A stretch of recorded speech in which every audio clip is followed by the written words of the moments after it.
Good morning students. आज का हमारा टॉपिक है यूनियो और एनोडोंटा का डाइजेस्टिव सिस्टम अर्थात पाचन तंत्र। इससे पिछले वीडियो लेक्चर में हमने जो है यूनियो का हमने रेस्पिरेटरी सिस्टम यानी श्वसन तंत्र का अध्ययन किया था। आज हम इसके पाचन तंत्र का अध्ययन करेंगे। देखिए, यूनियो के पाचन तंत्र में आहार नाल, एलिमेंट्री कैनाल और युग्मित यानी कि पेयर्ड पाचक ग्रंथियां डाइजेस्टिव ग्लैंड्स पाई जाती हैं।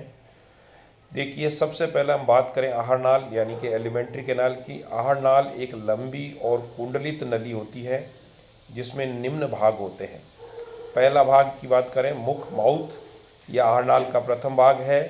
यह अग्र अभिवर्तनी यानी एडेक्टर पेशी के ठीक पश्च अधर भाग में स्थित एक अनुप्रस्थ दरार है और इसके दाएं बाएं एक एक जोड़ी अंडाकार और चपटे मांसल ओष्ठीय स्पर्शक यानी कि लेबियल पैल्प्स इसमें होते हैं और दोनों ओर के बाहरी स्पर्शक मुख के ऊपर परस्पर जुड़कर ऊपरी ओष्ठ का निर्माण करते हैं, अपर लिप का निर्माण करते हैं, जबकि अंदर के दोनों स्पर्शक परस्पर मिलकर निचला ओष्ठ यानी कि लोअर लिप बनाते हैं। दोनों ओष्ठ मिलकर पक्षमाभित मुख खांच बनाते हैं जो कि मुख में या माउथ में खुलती है। मुख में इसके जबड़ों और रेडुला का अभाव होता है। देखिए, यूनियो के आहार नाल और इसकी जो पाचक ग्रंथियां हैं उनका एक डायग्राम आपके सामने है, जिसमें आप देखिए आप आहार नाल के हम पार्ट की बात करें तो हम आहार नाल के शुरुआत से देखें तो देखिए आप माउथ देख रहे हैं। माउथ के बाद में ईसोफेगस, ईसोफेगस के बाद में स्टमक, चौड़ा थैलेनुमा भाग, चौड़ा थैलेनुमा भाग स्टमक के चारों ओर आप देखिए डाइजेस्टिव ग्लैंड हमारे को दिख रही है। साथ ही अगर हम बात करें तो माउथ के जो है पास में ही एक जोड़ी लेबियल पैल्प्स भी दिखाई दे रहे हैं। साथ ही फिर अब आगे चलें तो फिर हमारे को कोइल्स ऑफ इंटेस्टाइन जो है कुंडलित आंत्र दिखाई दे रही है। उस कुंडलित आंत्र के ही ही गोनेड्स जो है जनत पाए जाते हैं। साथ ही पेरिकार्डियल केविटी हमारे को दिख रही है। साथ ही वेंट्रिकल, नीले, ओरिकल जो है आलिंद नीले हार्ट का पार्ट हमारे को दिख रहा है। वहीं से गुजरते हुए हमें फिर रेक्टम या मलाशय और अंत में जाके जो है एनस में, तो इसकी कंप्लीट जो है एलिमेंट्री कैनाल होती है। और इसमें देखिए एक्स करंट साइफोन दिख रहा है और इन करंट साइफोन। इन करंट साइफोन जैसा कि हमने रेस्पिरेटरी सिस्टम में समझा था कि इन करंट साइफोन से जल धारा इसके शरीर में प्रवेश करती है और इस जल धारा के साथ ही जल के साथ आई घुली हुई डिजॉल्व्ड ऑक्सीजन, जल में घुलित ऑक्सीजन और जल में घुलित जो है सूक्ष्म जीव जो यूनियो का भोजन होते हैं, उन दोनों का ये जो है इस जल की अंदर आती हुई धारा के साथ ही ये काम में लेता है इसको, और फिर जो है घुली हुई ऑक्सीजन को काम ले लेता है। साथ ही जो सूक्ष्म जीव है उनको काम में लेने के लिए बाद में जो है अपशिष्ट और अपचे और CO2 को ये एक्स करंट साइफन के साथ जल धारा के साथ बाहर की ओर छोड़ देता है। चलिए देखिए आगे चलते हैं। अगला हम आहार नाल का पार्ट समझे, ग्रेसिका जिसको ईसोफेगस कहते हैं। मुख एक छोटी एवं सक्रिय नली जो है आगे जाके ग्रेसिका में खुलती है। इसकी भीतरी अंदर की और इसकी भित्ति अंदर की ओर पक्षमाभित या सिलिएटेड होती है और सिलिएटेड एपिथेलियम की बनी होती है। अगला पार्ट है आमाशय, स्टमक। ग्रेसिका फिर चौड़ी होकर एक चौड़े थैले समान आमाशय बनाती है जिसके चारों ओर एक बड़ी एवं युग्मित पाचक ग्रंथि जिसको डाइजेस्टिव ग्लैंड या यकृत कहते हैं, लीवर होता है। आमाशय दो भागों में विभक्त होता है। एक ऊपरी भाग जिसमें ग्रेसिका और पाचक ग्रंथि से आने वाली वाहिनियाँ खुलती हैं और दूसरा नीचे की ओर नली के समान शुक कोश स्टाइल से एक होता है।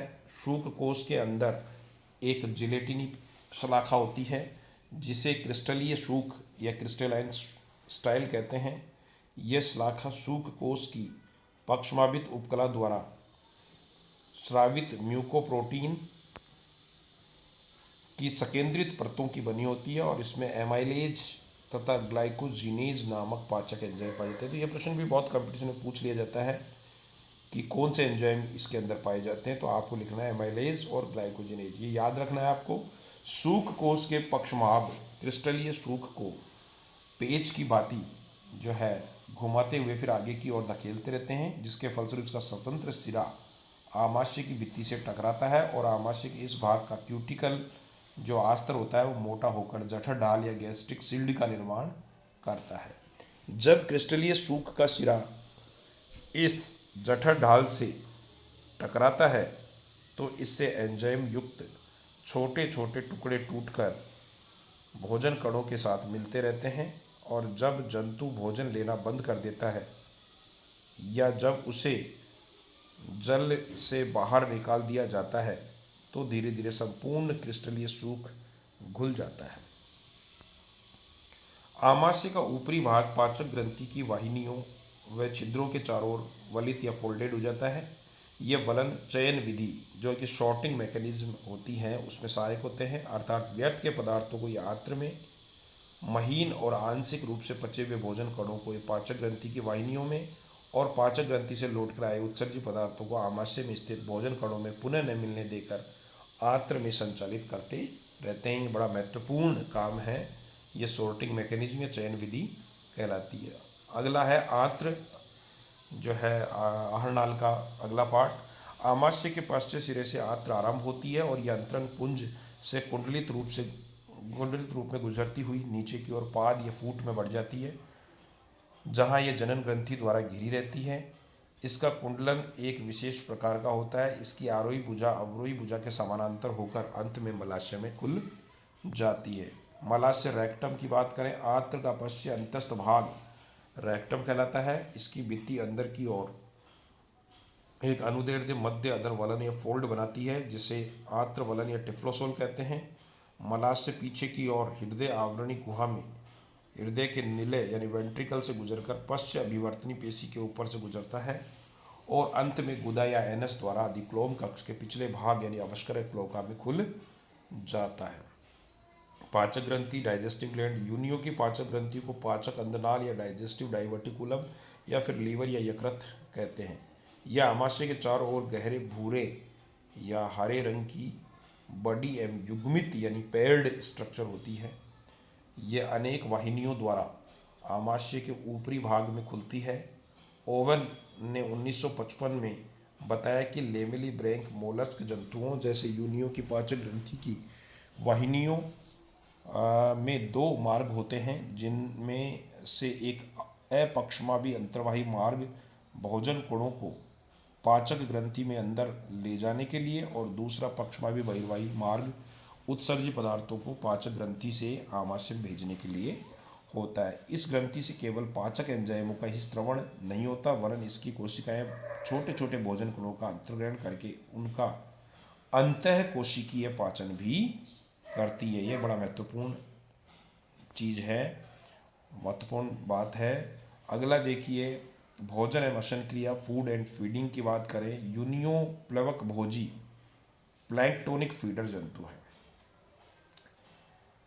अर्थात यानी कि जो तैरती हुई जो भ्रमण करने वाली जो चीज़ें हैं जल के ऊपर। तो देखिए, परिभ्रमण करती हुई जलधारा द्वारा अंदर लाए गए डाइटम्स, प्रोटोजोआ व अन्य सूक्ष्म जीव एवं कार्बनिक अपरद जो ऑर्गेनिक डेट्राइटस है वो इसके भोजन में सम्मिलित रहते हैं। तो अब आप समझ सकते हैं कि यूनियो का जो भोजन है वो जो है अपनी जलधारा जो होती है उसके ऊपर जो तैरते हुए, चाहे वो सूक्ष्म जीव हो या कार्बनिक अपरद हो या फिर प्रोटोजोआ हो या डाइटम्स हो, उनको ये जलधारा के साथ इनके शरीर में प्रवेश करते हैं और उसी को ये फूड के रूप में काम में लेते हैं। यूनियो एक फिल्टर फीडर या निस्पंदन असनी जीव है और जिसमें जल की अति मात्रा से फिर भोजन को छानना होता है, क्योंकि जल की जो है इन साइफन करंट से बहुत तेज़ धारा आती है और उसको ये छलनी नुमा संरचना से छान लेता है। गिल तंतुओं की पार्श्वीय पक्षमाभों का स्पंदन जल को अंतर्वाही साइफन द्वारा प्रावार गुहिका के निम्न क्लोम कक्ष में खींचता है। यह जलधारा ऑस्ट्रिया से होकर गिलों में प्रवेश करती है और फिर प्रवार गुहिका के अधिक्लोम कक्ष से होती हुई बहिर्वाही साइफन द्वारा ये बाहर निकल जाती है। अंदर प्रवेश करने वाली जलधारा में लाखों सूक्ष्म जीव इस जंतु का भोजन होते हैं। गिल तंतुओं के पार्श्व ललाट पक्षमाभोका पटलिकाओं की बाहरी सतह की ओर को स्पंदन महीन भोजन कणों को पटलिकीय सतहों पर फेंक देता है।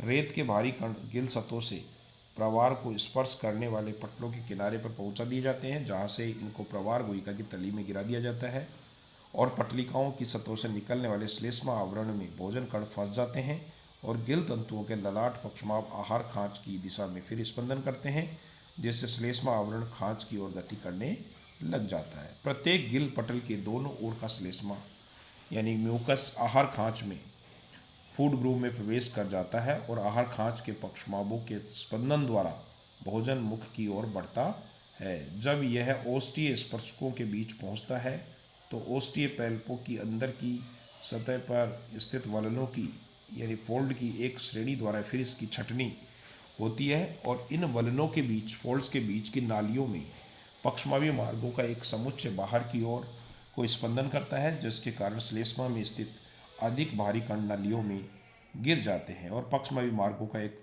अन्य समुच्चय महीन कणों को मुख में पहुंचाने का कार्य करता है। भोजन मुख से होकर फिर ग्रसिका और फिर आमाशय में पहुंचता है। जब ओष्ठीय स्पर्शकों द्वारा भारी कणों की अधिक मात्रा इकट्ठी हो जाती है तो वे गति करके उनको प्रवार गुहिका की तली में झाड़ देते हैं। जल का एक अचानक झटका इन अस्वीकृत भोजन कणों एवं जमाव को प्रवार गुहिका से अंतर्वाही साइफन द्वारा बाहर ले जाता है। फिर अगला टॉपिक है पाचन, अवशोषण एवं बहिर्त्याग, डाइजेशन, एब्जॉर्प्शन एंड इजेशन।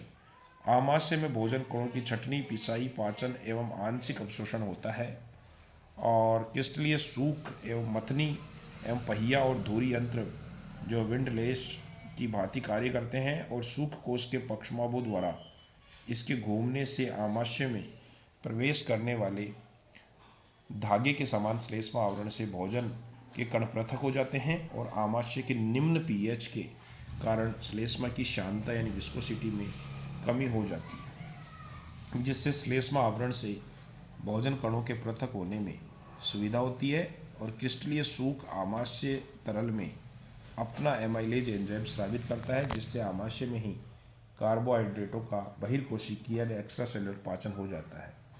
आमाशय का ऊपरी भाग जो छटनी करने वाला प्रदेश होता है भोजन के महीन कणों को पाचक ग्रंथि के वाहिनियों के छिद्रों की ओर अग्रसर करता है, आगे की ओर बढ़ा देता है। इन छिद्रों से होकर फिर भोजन जो है पाचक ग्रंथि या डाइजेस्टिव ग्लैंड में जाता है, जहां उपकला की भक्षक कोशिकाएं फैगोसाइटिक सेल्स इनका अंतर्ग्रहण कर लेती है और इन कोशिकाओं के अंदर कार्बोहाइड्रेट, प्रोटीन और संभवतः हम कहें कि वसा का जल अपर्दन करने वाले एंजाइमों द्वारा भोजन का पूर्ण रूपेण अंतःकोशिकीय इंट्रासेलुलर पाचन हो जाता है।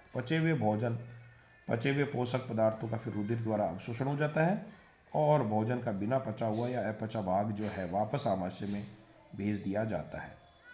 आमाशय से भोजन के मोटे कण और अपच अवशेष पदार्थ आंत्र की अवकाशिका यानी कि ल्यूमेन ऑफ इंटेस्टाइन में चले जाते हैं और भोजन तली में आरंभ से अंत तक पाई जाने वाली अमीबीय कोशिकाएं भोजन के कणों को निगल करके उसी प्रकार उनका पाचन करती है जिस प्रकार स्पंजों में पाई जाने वाली अमीबीय कोशिकाएं जो है पाचन करती है। आंत्र में इन भोजन अवयवों की मल गोलिकाएं फिर बन जाती हैं और जो मलाशय में पहुंच जाती है और अंत में गुदा या एनस द्वारा अवस्कर या क्लोएका में पहुंच जाती है और अवस्कर से ये बाहर जाती हुई जलधारा के साथ बाहर निकल जाती है। Thank you.